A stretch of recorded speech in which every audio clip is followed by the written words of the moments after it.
Hello friends, నేను శరణ్యాని. ఇవాళ ఏడడుగుల బంధం 134వ భాగం చదువుకుందాము. రాసిన వారు మీనా ముక్తేశ్వర్ గారు. దేవ గీతిక కాలికి బామ్ రాస్తూ ఉన్నాడు. అబ్బా, అక్కడ కాదు ఇక్కడ అంటూ, ఇక్కడ కాదు అక్కడ అంటూ కాసేపు గీతిక కవ్వించి చూపులతో పాలరాతి లాంటి తన శరీరాన్ని ఎక్స్పోజ్ చేస్తూ దేవా మనసులో దృశ్య రూపంగా నిలుస్తూ ప్రేమ అలలు సృష్టించింది. అమ్మో, మీ ఆడవాళ్ళ దగ్గర ఎన్ని టెక్నిక్స్ ఉంటాయి. తప్పదు, ఇక లొంగిపోయింది నా శరీరం పూర్తిగాని మనసులో అనుకుంటూ గీతికను దగ్గరకు తీసుకున్నాడు దేవా ప్రేమగా. అందంగా ఆనందాలు పంచుకున్నారు, హాయిగా అలసిపోయారు. గీతిక దేవా ఛాతి మీద వెంట్రుకలను చిన్నగా లాగుతూ ఉంది. అబ్బా, ఏమిటి అంటూ దేవా నిన్ను అంటూ ఉన్న దేవా పెదవులను తన పెదవులతో కలిపేసి తియ్యని తేనెల ముద్దులను పెట్టింది గీతిక. సారీ అండి, వెబ్ సిరీస్ లాగా ఏదో లైఫ్ని ఒక మూసలో బోర్ కొట్టకుండా ఆనందంగా ఎంజాయ్ చేయాలి, ఒకరికొకరు పోటీ పడాలి, భార్యాభర్తల బంధానికి ఉన్న విలువలు మరింత పెంచుకోవాలనుకుని చేసే చిన్ని ప్రయత్నం వెబ్ సిరీస్ అని మొదలుపెట్టాను అంతే. కోపం వచ్చిందా అంటూ దేవా కళ్ళల్లోకి చూసింది. ఎలా వస్తుంది, ఎంత ఆరవచ్చిన గులాబీ వంటి అందం, తేనెల మకరందాన్ని చిందిస్తూ పెదవులకు అమృతాన్ని అందిస్తుంటే హా ఎలా అనిపిస్తుంది అన్నాడు దేవా కైపుగా గీతిక ముఖంలోకి చూస్తూ. మరి మీ అమ్మగారికి చెప్పారనుకున్నాను అన్నది గీతిక దేవా ఛాతి మీద వెంట్రుకలను మళ్ళీ లాగుతూ. అబ్బా, ఏమిటి పని అన్నాడు దేవా. గుర్తుంటుందని గిచ్చి జోలపాడాలి అంటారు పెద్దలు అని అంటూ కొంటెగా కన్ను కొట్టి నవ్వింది గీతిక. అమ్మో, నువ్వు మామూలు రాక్షసువి కాదు, బాగా తెలివితేటలు నేర్చుకున్నావు. కడుపులో ఉన్నవారు పెద్ద ముదుర్లే అవుతారు. నాకు తెలిసి ఇన్ని తెలివితేటలు వాళ్ళే అమ్మకు ముందు నేర్పిస్తున్నారు అంటూ నవ్వేశాడు దేవా. మీరు అత్తయ్య గారికి నా మీద చెప్పారేమో అని భయపడ్డానన్నది గీతిక నవ్వుతూ. నేను చెప్పలేదు భార్యమని, నీతోనే చెప్పించాను. ఎలా ఉంది మా వెబ్ సిరీస్, కొత్తగా మొదలు పెట్టాము అంటూ నవ్వాడు దేవా. అమ్మో, నాకు తెలుసు, ఇవన్నీ బావగారు మీకు నేర్పిన సంసారంలో సరిగములని తెలుసు అన్నది నవ్వుతూ గీతిక. అల్లరి ఉండాలి, హద్దులు దాటకూడదు, మొండితనం ఉండాలి, మూర్ఖంగా ఉండకూడదు, భార్యాభర్తలు ఇరువురు ఒకరే అన్న విషయాన్ని ఎప్పుడూ గుర్తుపెట్టుకోవాలి. అలా ఎప్పుడు నిన్ను నా గుండెల్లో దాచుకునే నేను నీ గురించి మా అమ్మకు ఎలా చెబుతాను, మనమిద్దరం వేరు కాదు కదా అన్నాడు దేవా. నేను కూడా మిమ్మల్ని ఒక్క 10 రోజులే ఇబ్బంది పెట్టాలి అనుకున్నాను, కానీ 2 రోజులకే నా పని సమాప్తం చేశారు అన్నది నవ్వుతూ గీతిక. వెబ్ సిరీస్లో ఇటువంటి లైవ్ ప్రోగ్రాం ఎవరు ఇవ్వరు కదూ అంటూ గీతిక వైపు చూశాడు. దేవా కళ్ళు చిలిపిగా కదుపుతూ అయ్యో అనుకుంటూ నైటీకి ఉన్న ఫ్రంట్ హుక్స్లో చూసుకుని అల్లరివాడా అన్నది నవ్వుతూ గీతిక. చిన్న పిల్లాడిలా మారిన నాకు నిజంగానే అమృతం రుచి తగిలిందేమిటో అన్నాడు దేవా. వెంటనే ల్యాప్టాప్లో ఓపెన్ చేసి ప్రెగ్నెన్సీ స్పెషల్ పేజీ తీసి చదివాడు, తనకున్న అనుమానాన్ని తీర్చుకోవడానికి. ఓ నిజమే, కొందరిలో 5th మంత్లోనే వస్తాయి అమృతపు దారులని నవ్వుతూ చెప్పాడు దేవా. కానీ ఇక ఆ విషయంలో జాగ్రత్తగా ఉండాలంట. ఇక కొన్నాళ్ళు సెలవు ఈ బంగారు కలశాలకంటూ నైటీ ఫ్రంట్ హుక్స్లను పెడుతూ ఉన్నాడు దేవా. అబ్బా, నాకేదో తెలుసుకోవాలన్న భయమే లేదు, ప్రతి ఒక్కటి కూడా మీరే తెలుసుకుని చెబుతున్నారు. నిజంగా చాలా అదృష్టం నాది అన్నది గీతిక నవ్వుతూ. అవును, అన్ని తెలివితేటలు నేర్చుకుని నా మీదే ప్రయోగిస్తున్నావుగా అల్లరి పిల్లవు అంటూ నవ్వాడు దేవా. చిలిపి కోరిక మళ్ళీ తరుముతుంది, కానీ మితిమించిన అలసట గీతికకు తగదు అన్న విషయం దేవాకు తెలుసు. ఆమెకు అలోవకంగా లొంగిపోతున్న దేవాకు తన లిమిట్స్ తెలుసు. అవును, ప్రెగ్నెన్సీలో ఉన్నప్పుడు కొన్ని జాగ్రత్తలు అవసరం, సున్నితత్వం కూడా అవసరం. మితిమీరిన ఉత్సాహాలు పనికిరావు అన్న సంగతి ప్రతి దంపతులు తెలుసుకోవాల్సిన విషయాలు అని దేవా తన భార్యకు చెబుతూ ఉన్నాడు. మరి నాకే కావాలి అనిపిస్తుంది, మరి అది ఎలా అన్నది గీతిక. మనసుకి ఉత్సాహమే ఉంటుంది. చెప్పాలంటే కొందరికి ఆ సమయంలో కోరికలు ఎక్కువగా కూడా ఉంటాయంట అమ్మాయిలకు. కానీ శరీరానికి అలసట తెలుస్తుంది. అది నాకు తెలుస్తూ ఉంటుంది. నా బేబీని ఇబ్బంది పెట్టను నేనెప్పుడు అంటూ గీతిక పుట్ట భాగాన్ని చక్కటి బేబీ ఆయిల్తో మసాజ్ చేస్తూ ఉన్నాడు చాలా శ్రద్ధగా దేవ. ఆ మసాజ్ కూడా ఎలా చేయాలి అని వివరం తెలుసుకొని మరీ జాగ్రత్తగా చేస్తున్నాడు. నెలలు పెరిగే కొద్దీ పొట్ట పొడబారినట్లు కాస్త ఇరిటేషన్గా దురదలు కలిగినట్లు ఉంటుంది. ఆ సమయంలో బేబీ ఆయిల్ వాడితే అంత ప్రాబ్లం ఉండదన్న సంగతి తెలుసుకున్న పని చేస్తున్నాడు దేవ. సరసానికి స్వాగతాలు పలికే ముందే చక్కటి ఫ్రూట్ జ్యూస్ తయారు చేసి ఉంచాడు. వెంటనే తీసుకొచ్చి గీతికతో తాగించాడు బాధ్యతగా. మీరు నాకు భర్త కావడం నా అదృష్టం అన్నది గీతిక కళ్ళల్లో నీళ్లతో దేవా వైపు చూస్తూ. తప్పును కూడా ఒప్పు దృష్టితో చూసి నాలో ఉన్న తెలియని తత్వాన్ని గమనించిన మీలాంటి భర్తలు ఎంతమందికి ఉంటారు? ఏమీ లేకపోయినా చిన్న చిన్న అనుమానాలతో సంసారాలు నాశనం చేసుకునే వారిని చూస్తూ ఉన్నాను నేను. కానీ దైవం లాంటి భర్త నాకు దొరికారు. అందుకే నాలో అల్లరి చిలిపితనం వెబ్ సిరీస్లు చేసే ధైర్యం అన్నీ వచ్చాయి. అంతా మీ ప్రేమ మహత్యం అంటూ చెప్పింది గీతిక. నువ్వు నా ముద్దుల మరదలివి అంటూ గీతిక నుదుటి మీద ముద్దు పెట్టుకున్నాడు దేవ ఎంతో ప్రేమగా. నిజమే, అరమరికలు లేని దాంపత్యంలో ఇలాంటి చిరు అలకలు, చిట్కాలు, ప్రేమలు, అల్లరి ఆటలు అత్యంత సహజం. అన్నిటికన్నా ప్రేమ ఎక్కువ ఉన్నప్పుడు ఏదీ తప్పు కాదు. ప్రేమ లేనప్పుడు అది నిజం కాదు.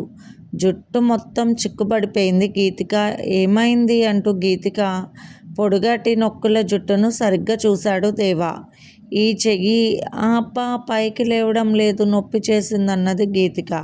ప్రెగ్నెన్సీ టైంలో కొంతమందికి ఒళ్ళొస్తూ ఉంటుంది. అటువంటి వారికి బాడీ పెయిన్స్ ఉంటాయి. ఆ నొప్పితో బాధపడుతుంది ప్రస్తుతం గీతిక. అది గమనించాడు శ్రద్ధగా. జడ వేసుకున్న గీతిక అలా ఉండడం వల్ల తెలిసింది దేవాకు. ప్రతి విషయాన్ని కూడా శ్రద్ధగా పట్టించుకోవాలి. మరి పెద్దలు లేని వేరే దేశంలో ఉన్నారు. దేవా లోపలికి వెళ్ళి హెయిర్ ఆయిల్ తీసుకొచ్చి చక్కగా చిక్కు తీసి గీతికకు అనుకూలమైన విషయాన్ని అడిగి మరీ జడ అల్లి పైకి పెట్టేశాడు. భలే ఉన్నావే జపాన్ సుందరిలా అంటూ ముద్దులు ఒలికించాడు. ప్రతిరోజు నేనే వేసుకుంటున్నప్పుడు మీకు ఇంత ముద్దు రాలేదా అన్నది గీతిక అలుకుగా ముఖం పెట్టి. బాబోయ్ లేదు కానీ ఇంత పొడుగాటి జుట్టు పైగా నొక్కుల జుట్టు చిక్కేలా తీసుకుంటారు. నాకు నిజంగా చేతులు నొప్పి వచ్చాయి. ఎక్సర్సైజ్ చేయడమే సులభం, ఇటువంటి పనులు చాలా కష్టం. అందుకే ఆడవాళ్ళకు భూదేవికి ఉన్నంత ఓర్పు ఉంది అని బిరుదిచ్చి ఉంటారు అని జోక్ చేశాడు దేవ. అవును, జడ వేసుకోవడానికి భూదేవి అంత ఓర్పు అన్నారు పాపం అన్నది గీతిక నవ్వేస్తూ.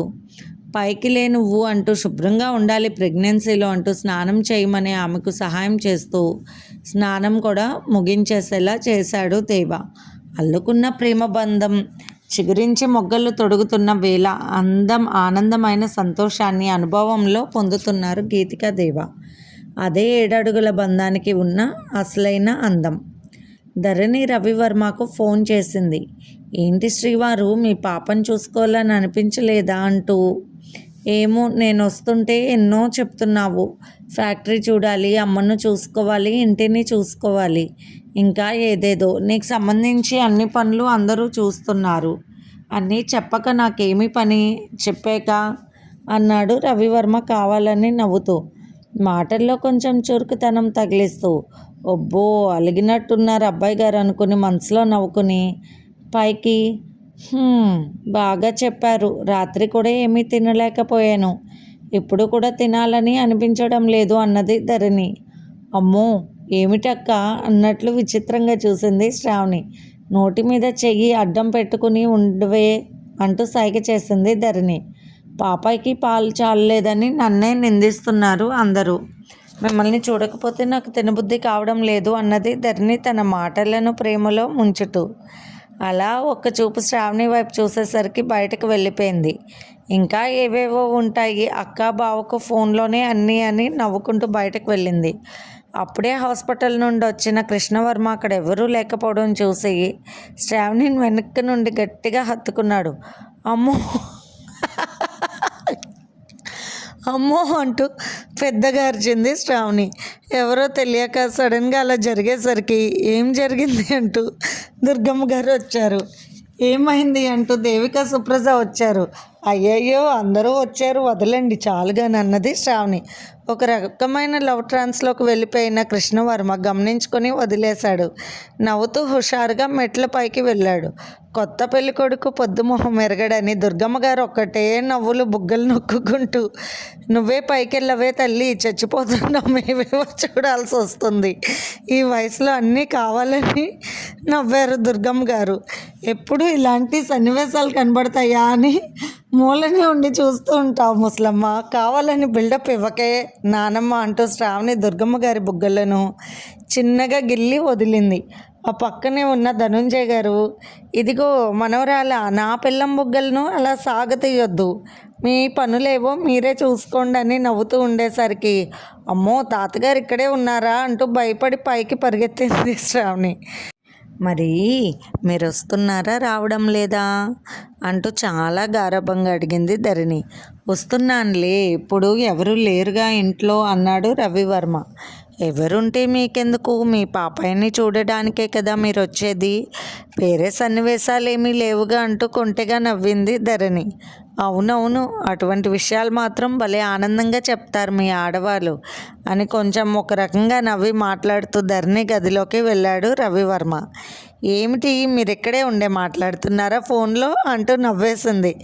రావద్దంటూ ఏవేవో అబద్ధాలు చెబుతున్నావుగా అన్నాడు రవివర్మ అలకగా ముఖం పెట్టి.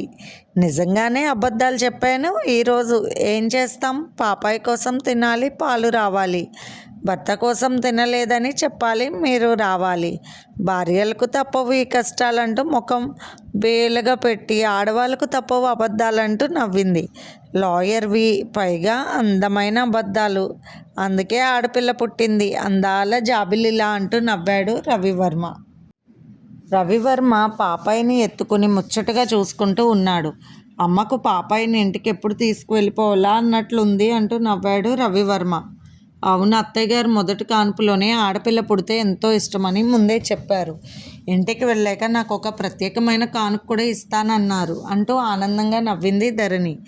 ఎంత క్యూట్గా ఉందో పాప అని ముచ్చట పడిపోతూ రవివర్మ వైపు చూసి ఆనందంగా నవ్వింది ధరణి.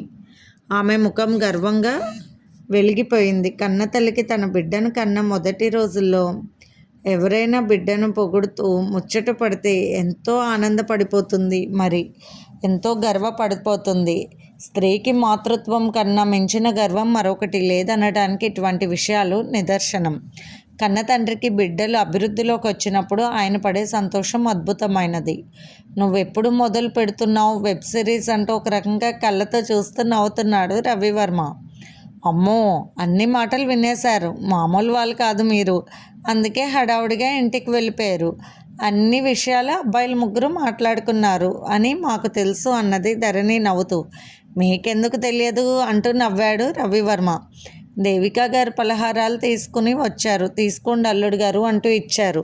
రవివర్మ స్నాక్స్ తీసుకుని, ఏదైనా మా అత్తగారి చేతి వంట అమృతం అంటూ మెచ్చుకున్నారు. దేవిక నవ్వుకుంటూ బయటకు వెళ్ళిపోయింది.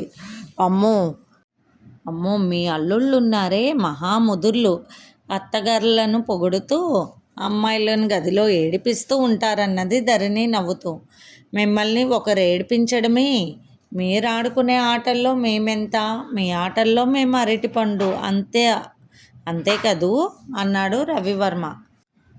మీ చిట్కాలు మీరు అందజేసి ఉంటారుగా, మీ తమ్ముళ్లకు అర్థమవుతున్నాయి మీ మాటల్లోని అర్థాలు అంటూ నవ్వింది ధరణి.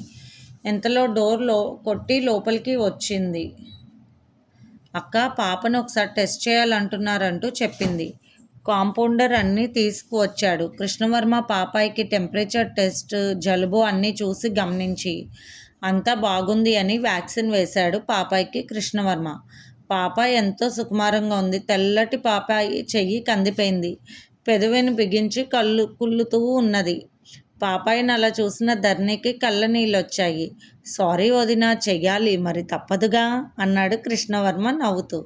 మీ డాక్టర్లకు చాలా ధైర్యం ఉంటుంది, నువ్వు అలా సూది పొడుస్తుంటే నాకు భయం వేసింది అన్నాడు కృష్ణవర్మ.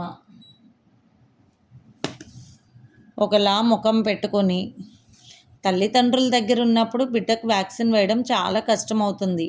అది మాకు తెలుసు. కానీ నేనే స్వయంగా చేస్తున్నా కూడా మీరు భయపడ్డారా అంటూ నవ్వేశాడు కృష్ణవర్మ. కాంపౌండర్ నవ్వుతూ ఉన్నాడు. హాస్పిటల్లో అందరికీ మేమే చేస్తాము. డాక్టర్ గారు అటువంటి పనులు చెయ్యరు అసలు. పాపాయికి మేము ఎలా చేస్తామో అని ఆయన చేశారంటూ నవ్వుతున్న కాంపౌండర్ వేణు వైపు చూసి నవ్వాడు కృష్ణవర్మ. హాస్పిటల్ మొదటి నుంచి ఉండే వేణుకి చొరవ ఎక్కువే, అలాగే బాధ్యత ఎక్కువ. అందుకే కాంపౌండర్స్లో వేణు అంటే కాస్త ప్రత్యేకమైన అభిమానం ఉంటుంది. సరిపోయింది. మీరు కూడా అలా పెట్టుకుంటారే ముఖం. పాపాయికి మరి వ్యాక్సిన్ వేయాలి కదూ అన్నది ధరణి. కుళ్ళి కుళ్ళి ఏడుస్తున్న పాపాయిని జో నాన్న జో అంటూ రవివర్మ ఎత్తుకుని అంటూ ఉంటే పాపాయి మరింత ఏడ్చింది. వెంటనే ధరణి పాపను తీసుకుని భుజం మీద వేసుకొని కాసేపు బయటకు తీసుకుని వెళ్ళింది. పాపాయిని దుర్గమ్మ గారి దగ్గర పొడికేసింది. మూతి విరిచినట్లు పెట్టి కుళ్ళిపోతున్న ఆ పాపాయి వైపు చూసి ఏమైందే అంటూ పలకరించారు దుర్గమ్మ గారు. వ్యాక్సిన్ వేశారు నానమ్మ, అప్పటి నుంచి ఇలా అన్నది ధరణి. కృష్ణవర్మ అక్కడికి వచ్చి ఏమీ కాదు వదిన, కాసేపటికి తగ్గిపోతుందిలే, కాకపోతే ఒళ్ళు కాస్త వేడొస్తుంది, భయపడక్కర్లేదంటూ ఒక సిరప్ ఇచ్చాడు. మొదట వ్యాక్సిన్ మీ బాబాయ్ వేశారు, తర్వాత పెద్దయ్యక విషయాన్ని గట్టిగా అడుగు చిట్టి పాపాయి అంటున్న ధరణి వైపు చూసి నవ్వాడు కృష్ణవర్మ. నిజంగా చందమామలా ఉంది పాపాయి. వెన్నెల్లో చల్లదనం అంతా వికసించినట్లు ఉంటుంది పాపాయి ముఖంలో ఎప్పుడు.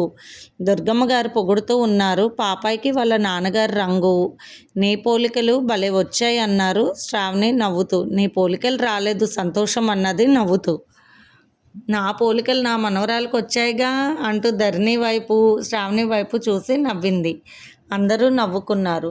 రోజులు అందంగా గడుస్తున్నాయి. పాపాయికి నామకరణం ఉత్సవం చేయాలి అని నిర్ణయించుకున్నారు. శాంతి ఏమీ రాలేదు, మంచి నక్షత్రంలో పుట్టింది, ఇబ్బంది లేదు అని చెప్పాడు దుర్గమ్మ గారు. కృష్ణవర్మ బయలుదేరుతుంటే శ్రావణి నేను కూడా వెళ్ళొస్తానమ్మా, ఇంటి దగ్గర ఎలా ఉందో ఏమిటో, ఇక్కడే ఉంటున్నాం కదూ, ఇల్లు ఒకసారి శుభ్రం చేసి నీట్గా పెట్టుకుని రావాలి. కృష్ణయ్యకి రోజు కృష్ణవర్మ గారు జ్యోతులు వెలిగిస్తున్నారు, కానీ ఇల్లంతా ఒకసారి చూసుకోవాలిగా అంటున్న శ్రావణి వైపు చూసి అమ్మో బుజ్జి బంగారానికి అప్పుడే బాధ్యతలు వచ్చేసాయని ముచ్చటగా నవ్వుకున్నారు దుర్గమ్మ గారు. అందరూ నవ్వేశారు. ఆడపిల్లకు అత్తగారింటికి వెళ్ళాక తన ఇల్లంటూ ఆ బాధ్యత రావడం అదొక అందంగా కనిపిస్తుంది కన్నవాళ్ళకు, ఆత్మీయులకు. అదే జాగ్రత్తలు ధరణికి కూడా ఉన్నాయి. ఎప్పుడు రవివర్మకు అవే చెబుతూ ఉంటుంది. అక్కడ జాగ్రత్తగా చూడండి, ఈ విషయాన్ని పట్టించుకోండి, ఆ విషయం ఇలా చేయండి అని సలహాలు ఇస్తూనే ఉంటుంది. పుట్టింట్లో ఉన్నా కూడా తన ఇల్లు బాధ్యతలు జాగ్రత్తగా ఎప్పటికప్పుడు గుర్తు చేసుకుంటూ లక్షణంగా ఉన్న మనవరాలను చూసి దుర్గమ్మ గారు పొంగిపోయారు. కృష్ణవర్మ దంపతులు తమ ఇంటికి వెళ్ళారు. రాధిక నిలయాన్ని ఎంతో జాగ్రత్తగా పని వాళ్ళని పెట్టి శుభ్రం చేయించింది శ్రావణి. ప్రతిరోజు ముగ్గులు వేసుకోవాలి, ఇల్లు కలకల్లాడేలాగా చేయాలి. తన అత్తగారు ఉన్నప్పుడు పవిత్ర దేవాలయంలా చూసుకునేవారంట రాధిక నిలయాన్ని. తాతగారు ఎప్పుడూ కోడలు గురించి గర్వంగా చెబుతూ ఉండేవారని శ్రావణి ఆ బాధ్యతలు తీసుకుంది. ఎప్పుడైనా మధ్యలో రాజశేఖర్ నిలయానికి వెళ్ళాలి, కానీ తన ఇంటిని విధంగా వదిలిపెట్టడం మంచి లక్షణం కాదని నిర్ణయించుకుంది. రోజులు ఎంతో అందంగా గడిచిపోతూ ఉన్నాయి. ఇది ఫ్రెండ్స్ ఇవాల్టి ఎపిసోడ్. రేపు ఇంకొక ఎపిసోడ్తో మేము ముందుకు వస్తాం. కనుక స్టోరీ నచ్చినట్లయితే లైక్ చేసి షేర్ చేసుకొని సబ్స్క్రైబ్ చేసుకోండి. ఉంటాను.